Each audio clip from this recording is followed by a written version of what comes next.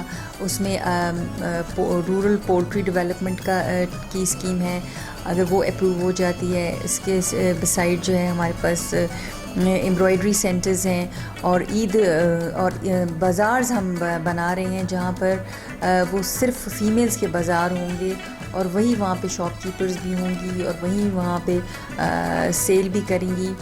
تو جو شاپنگ کرنے والی بھی ہوں گی وہ بھی خواتین ہی ہوں گی.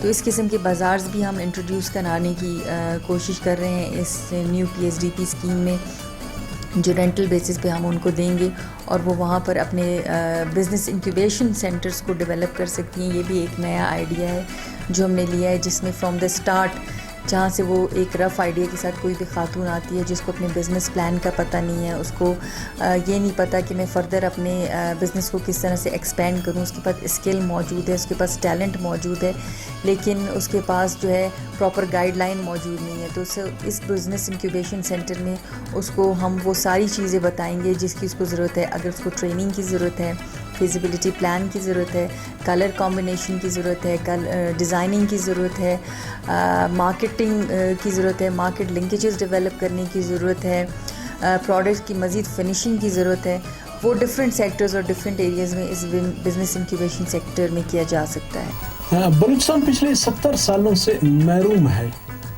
اس کی کیا وجوہات ہے؟ آیا اس کو آپ میڈم کس اینگل سے دیکھتی ہو کہ اس کی اصل وجوہات کیا ہے؟ کیوں بلوچستان اتنے پسماندہ ہے اور اتنے محروم کیوں ہے؟